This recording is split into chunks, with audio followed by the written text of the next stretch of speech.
Back in the 70s, it was seen as a noble community service, giving real hope to infertile couples.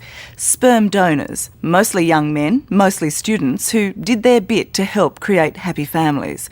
And in Australia alone, an estimated 10,000 babies were born thanks to this artificial insemination program. A happy ending, you'd think. But no, those babies have grown up and many are disenchanted. Some are desperate to trace their biological fathers, and some feel so cheated they want the whole program stopped to prevent any more children being born this way. So they just syringe it into there, do they? Yeah, basically. Yeah. This is an extraordinary moment for a father and daughter. For the first time, they've come back to where Mfanwi Walker's life began, a laboratory at the Royal Women's Hospital in Melbourne. 23 years ago, Michael Linden's frozen sperm helped create this young woman. Today, she's confronting her conception, and she doesn't like it. Here I have one ejaculate per container. I just think that the whole very idea of this canister devalues my creation, even though my parents loved me and wanted me so very much. The reality of the fact is that I'm alive and I came from one of these. This is a product, it's a consumer. Yeah. And without it, you wouldn't be here. Doesn't matter, I am here.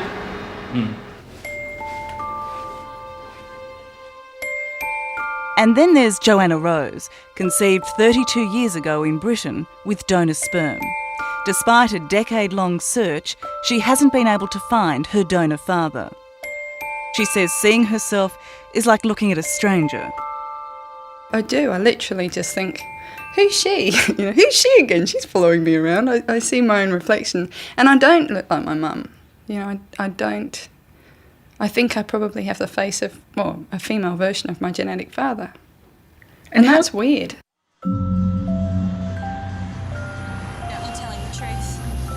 Joanna and Mfanwi are the first generation of children born of donor insemination and the very first offspring to speak out against it. They want it banned to stop the very process that created them in the first place. You had lab coats and syringes and an aseptic technique, You are the genetic combination of people who wouldn't touch each other with a barge pole. Didn't even want to look at each other. That gets to you. How many donations did you make? I made 10. I think that was the limit at that time. Michael Linden was a young university student when he first signed up for $10 a donation. Did you ever consider that you were creating $10 babies? No, I didn't. No, I never felt that way about it. What did you think you were doing? I was being paid for giving them my sperm. That's all I thought I was doing. You definitely resemble my mother, facially. I thought there was some similarities. Promised anonymity and no responsibility, the young hippie didn't think twice about it. But then, 2 decades later, he discovered a daughter he never knew existed, a daughter that had been desperately looking for him. Do you remember that? Having that photo taken? It was just by chance. 2 years ago, Michael spotted Mfanwi's plea in a newspaper and recognised himself in her. The door opens and as he welcomed me into the door, I knew that I was related to him, even, without it even being a conscious thought. I knew that he was my relation and that he was my biological father. I saw my daughter. I saw an instant recognition. Did that blow you away? It did. I've described it. I've paralleled it with having a new baby come into your life. You like to say there's no right or wrong. There's been no such comfort for Joanna. Act like I disappear. Her search has so far brought nothing but frustration. What do you know about your biological father? I think he was a medical student, apparently, and I know he donated during 1971 at Harley Street. There was a handful of guys who donated for 7 years, up to 3 times a week, and they called it the Wank Bank. And apparently I have probably between 200 and 300 half-siblings. How does that notion make you feel? dizzy. Just dizzy with...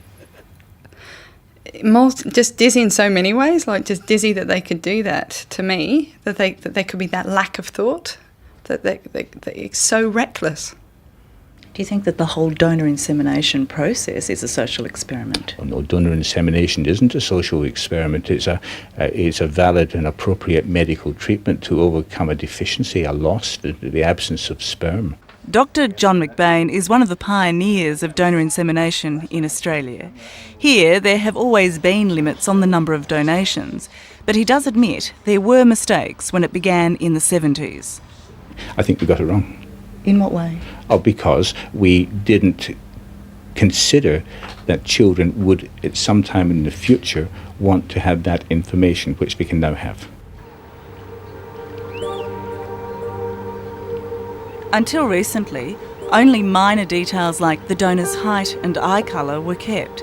So if it wasn't for Mafanwi's public plea, she would never have found Michael.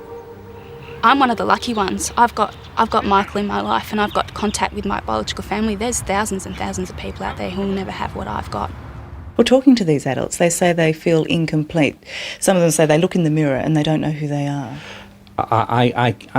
I'm so sorry to hear that, but I'm not sure that the whole donor insemination program, with the vast good that it has done for so many people, should be dismantled because of the sad things which have happened to these children. These are basic things that matter to people. Your medical history, your ethnicity, who your parents, your direct genetic parents are, your siblings. You know, we're not living in La La Land. These are things that ground people. It gives them a sense of identity and belonging and who they are. And, you know, I have that need just as much as everybody else. But for infertile couples, being able to create a family is what it's all about, to fulfil an overwhelming need to have a baby. But that baby grows up without its biological father, and for some, that leaves a terrible void in their lives. There was a kind of parental abandonment, yeah, by your genetic father, yeah. You were gifted, you know, it's... But he wasn't a parent, you hadn't been No, conceived. but he gave up his rights and responsibilities in relationships. He created a child he would have no acknowledgement of. He helped create. No responsibility for.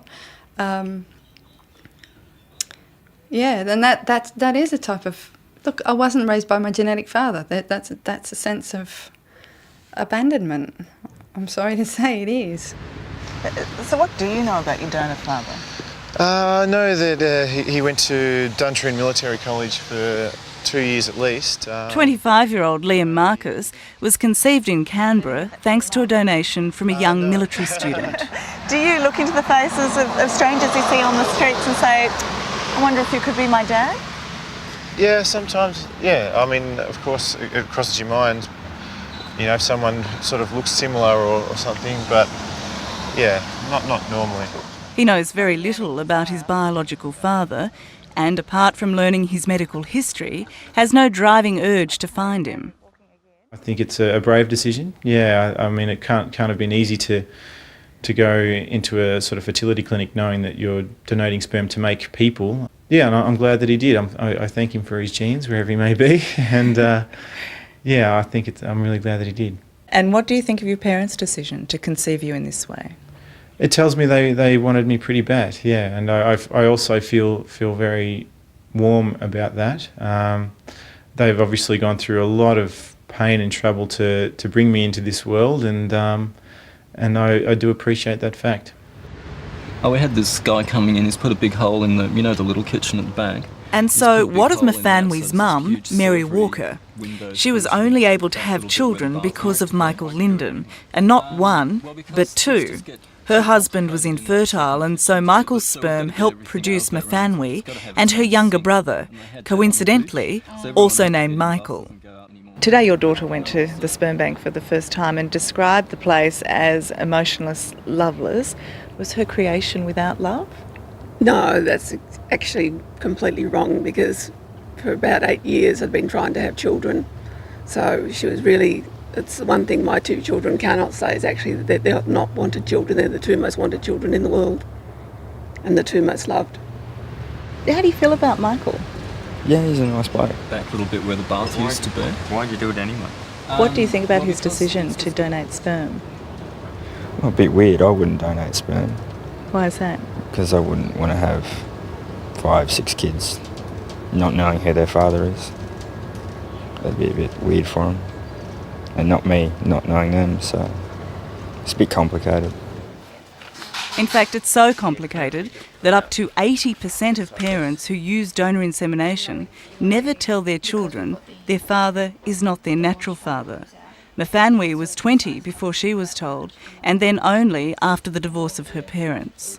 Do you really think that being told is the right thing? Yes, absolutely.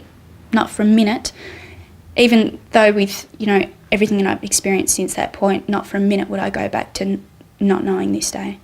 I don't think it's right to deceive someone about their conception and about who their family really is. That's why I say to those donors in the past that they should see that there may be children out there that have this missing part of their lives, and they should be open to being contacted by those children because it means something to those children to know where they came from.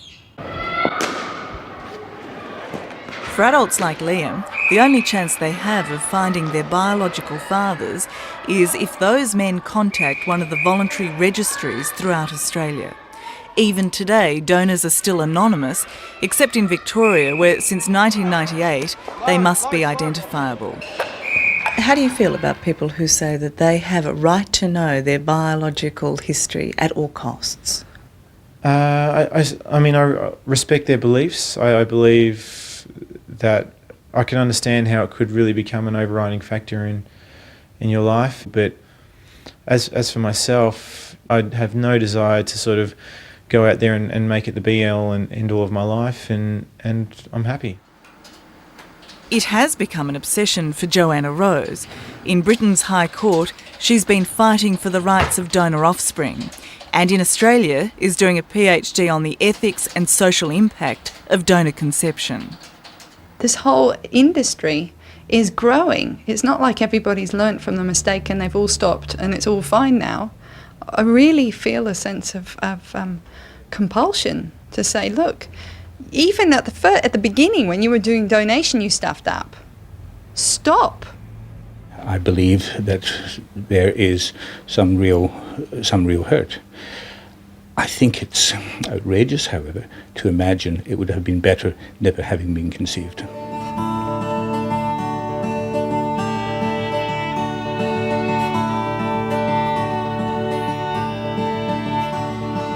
Smoke and mirrors hide my name. I couldn't have been here if I never came. For Joanna, her creation was all smoke and mirrors, deception and recklessness. You think that makes it alright? For Mfanwi, it gave her 2 fathers but took away her peace of mind. And for others like Liam, it was the greatest gift of all. It gave him his life. It does dumbfound me sometimes to think that you'd rather be non-existent than to have come through this program. Like to say there's no right or wrong. I was created from a doctor inseminating my mother, and I don't know why that bothers me. I think it's something that I haven't completely understood yet, but it does bother me. You cannot make it alright. I think the doctor should apologise. I think the government should apologise. You can't just go, oh, whoops, well, you're here now. You wouldn't have been here if it weren't for it, so don't make a fuss. Get on with life. It's serious.